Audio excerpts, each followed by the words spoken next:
নমস্কার বন্ধুরা, আপনাদেরকে আমার বাবার সামনে পরিচয় করিয়ে দিচ্ছি। এবং বাবা 47 সালে, 1 মিনিট দাঁড়া, 47 সালে বাবা বাংলাদেশ ছেড়ে এই দেশে এসেছিলেন। 47 সালের আগে এসেছিলেন।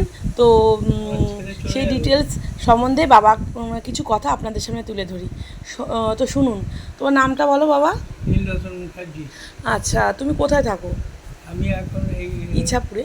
ইছাপুরে মানে ঠেলা পড়ার পরে আছে। তুমি যখন ওম করে না, দুষ্টুমি করতে নেই কিন্তু বলেলাম। তুমি যখন বাংলাদেশ, না কেউ আমাকে হাত দেবে না, মানে খুব বকবো।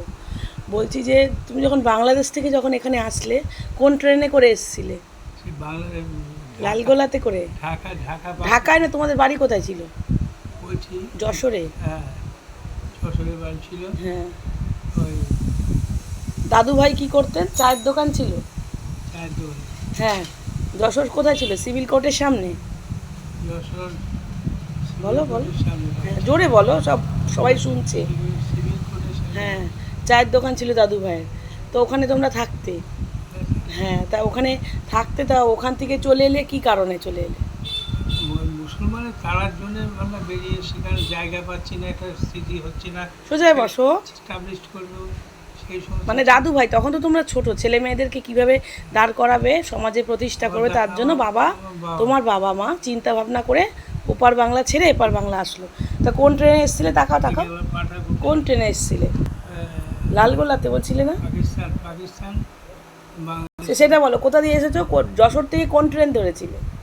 যশোর থেকে ট্রেন ধরেছিলাম। এদিকে তাকিয়ে বলো, যশোর থেকে ট্রেন ধরেছিলাম। জোরে বলো। যশোর থেকে ট্রেন ধরেছিলাম।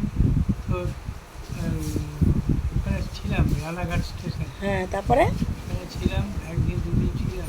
তারপরে ওখানে রানাঘাট থেকে তুমি কি করে আসলে ইছাপুরে? আবার রানাঘাট থেকে একটা ট্রেনে করে আসি। ইছাপুরে না, রানাঘাটে থেকে একটা ট্রেনে করে আসি। তাতে আমাদের এখানকার একটা ছেলে, একটু জোরে বলো। একটু সাধু বললো দিদি, আমাদের সঙ্গে ছিল বিকি টিকি করে আমাদের। তা তোমরা এসে কোথায় উঠলে? নর্থল্যান্ড কোয়ার্টারে উঠেছিলে? ইছাপুর নর্থল্যান্ড কোয়ার্টারে।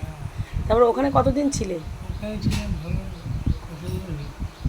সকাল সকাল চিল্লা শুরু হয়ে যায় তোমার। তো তারপরে কি বলছে, রাইফেল ফ্যাক্টরিতে যখন তুমি ঢুকলে, কিভাবে ঢুকলে? কি কষ্ট করেছিলে জীবনে? ঢুকে পেছনে। কিভাবে ঢুকলে রাইফেল ফ্যাক্টরির ভেতরে? ও কোথায় থাকে?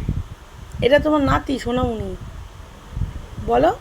কি লোকের পেছন পেছন ঘুরে দৌড়ে একজন ফোরম্যানের বাজার করে দিতে বলছিলে না একদিন, গল্প বলছিলে। তারপরে আর ওসব কথা বল। কাঁদছো কেন? তুমি বলো, সবাই শুনুক।